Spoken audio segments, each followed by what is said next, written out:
இன்றைக்கு நாம் அதிகமாக கடைகளில் வாங்கி பயன்படுத்தும் மருந்து சளி மருந்துகள் தான். சளி டானிக்கு, சளிக்காக சிறப்பு, இருமல் சிறப்புகள். ஸோ இதுதான் பயன்படுத்திட்டு இருக்கோம். குழந்தைகளிலிருந்து பெரியவர்கள் வரைக்கும் இன்றைக்கு சளி இல்லாதவர்கள், சளி பிரச்சனை இல்லாதவர்கள், சைனஸு, ஆஸ்மா, வீசிங், தொண்டவலி, டான்சிலிட்டிஸ், இப்படி சளி பிரச்சனை இல்லாதவர்களே இல்லை. ஸோ அவங்க தான் திரும்பவே மருந்து வாங்கி சாப்பிட்டு ரொம்ப மோசமான சைடு எஃபெக்ட்ஸுக்கும் மோசமான விளைவுகளுக்கும் உருவாகி கொண்டிருக்கிறாங்க. ஸோ இந்த சளி பிரச்சனைக்கு அக்காலத்திலே சிறப்பான மருத்துவம் சொல்லப்பட்டிருக்குது. சிறப்பான சின்ன சின்ன விஷயங்கள் மருத்துவத்திலேயே நாம் பண்ண முடியும். அதில் முக்கியமானது மஞ்சளை போல மிளகு. மிளகு இன்னைக்கு கருப்பு தங்கம். ஸோ மிளகை தேடி தான் நம்ம நாடு அடிமைப்பட்டதுக்கு காரணமே மிளகு தான்.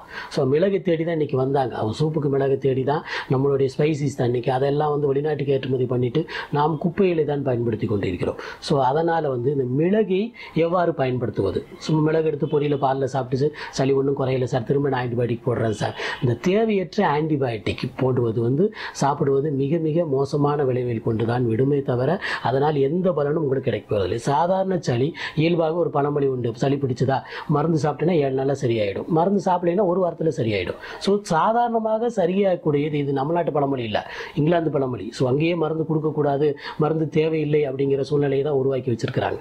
ஸோ அதனால் இந்த சளி பிரச்சனைக்கு குழந்தைகள் முதல் பெரியவர் மரம் வீட்டிலேயே வைத்து கொள்ள வேண்டிய மருந்து. நீங்கள் போய் கடையில் 10 ரூபாய்க்கு பொடி வாங்குறது நாங்கள் ப்ரமோட் பண்ணுறது இல்லை, அது தேவையில்லாத விஷயம். இதை நீங்கள் வீட்டிலே செய்ய வேண்டும். ஸோ நல்ல மிளகு, நாட்டு மருந்து கடையில் போய் பப்பாளி விதை கலக்காத நல்ல குறுமிளகை வாங்கி கொள்ள வேண்டும். இன்னைக்கு ஸ்பைசி ஸ்டோரில், ஆர்கானிக் ஸ்டோரில் நல்ல தரமான கடையில் விலை அதிகமானாலும் அதை வாங்கி கொள்ள வேண்டும். அந்த மிளகை வாங்கி கொண்டு ஒரு தட்டில் போட்டு அதில் ஒரு நாள் துளசி சாறு, அது 3 அளவுக்கு துளசி சாறு ஊற்றணும். அடுத்து 2வது நாள் அதை காய வைத்து, நல்லா வெயிலில் காய வைத்து விட வேண்டும். அதுக்கு 2வது நாள் ஓமவல்லி தலை, ஓமலவல்லி அல்லது கற்பூரவல்லி என்று சொல்வார்கள். அது ரெண்டுமே மோரலஸ் ஈக்குவல் தான், கொஞ்சம் பொட்டானிக்கலாக வித்தியாசம், ரெண்டுக்கும் குணங்கள் ஒன்று தான். அந்த சாறு, அது சாறு வரலைன்னா அனலில் வாட்டி அந்த சாறை எடுத்து அதையும் ஊற வைத்துக் கொள்ள வேண்டும். நான் எளிதில் கிடைக்கக்கூடிய மருந்துகளை தான் சொல்லிக் கொண்டிருக்கிறேன். ஸோ வெற்றிலை சாறு, கடையில் கிடைக்கும் வெற்றிலை கூட கற்பூர வெற்றிலை என்று கொஞ்சம் காரம் மிகுந்த வெற்றிலை கிடைக்கும், அது வீட்டிலே நீங்கள் வளர்க்கலாம். அந்த வெற்றிலை சாறு அதையும் நல்லா இடித்து துளசி, அதாவது மிளகு 3 அளவிற்கு நல்ல குழிவான பாத்திரத்தில் மிளகு ஒரு 100 கிராம் போட்டு அது 3 அளவுக்கு சாறு. ஸோ அளவு முறையில் இப்படி தான், 3 அளவுக்கு சாறு. முதல் நாள் துளசி சாறு, அடுத்து 2வது நாள் வெற்றிலை சாறு, அடுத்து ஓமவல்லி சாறு. இந்த 3ஐயும் ஒரு நாள் காய வைத்து நல்லா பவுடர் பண்ணி வைத்துக் கொள்ளுங்கள். இது குழந்தைகளுக்கு லேசாக தும்மல் வருது, தொண்டை கரகரப்பு வருது, உடம்பு சூடாகிறது, ஓரளவுக்கு சளிக்குள்ள அறிகுறிகள் தெரிகிறது என்று ஆரம்பித்து உடனே ஒரு குறைந்த அளவு குழந்தைகளுக்குன்னா 1 வயசுல குழந்தைகள் கொடுக்க ஆரம்பிக்கலாம், 1 வயசு கீழே குழந்தைகளும் கொடுக்க ஆரம்பிக்கலாம், ஒன்றும் பிரச்சனை இல்லை. அதற்கேற்ற அளவுகளை குறைத்து கொண்டு தேநீர் கலந்து காலை மாலை ஒரு 3 முதல் 5 நாள் கொடுத்து வந்தாலே போதுமானது.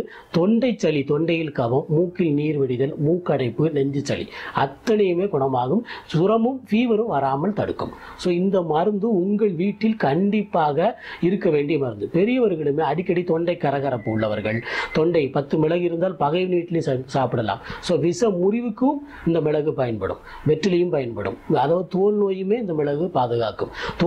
மிளகு காரமே சார், நீங்கள் சாப்பிடும் கெமிக்கலை விட மிளகு காரம் ஒன்றும் பாதிப்பு ஏற்படாது.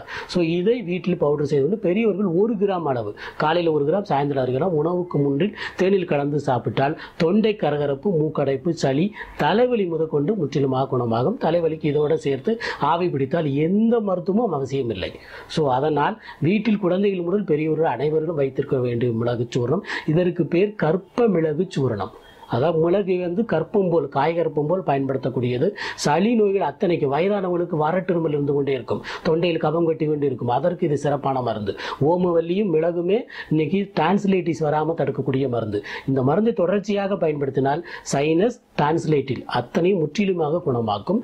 கற்ப மிளகு சூர்ணத்தை வீட்டில் பயன்படுத்தி நோயின்றி வாழ்வோமாக.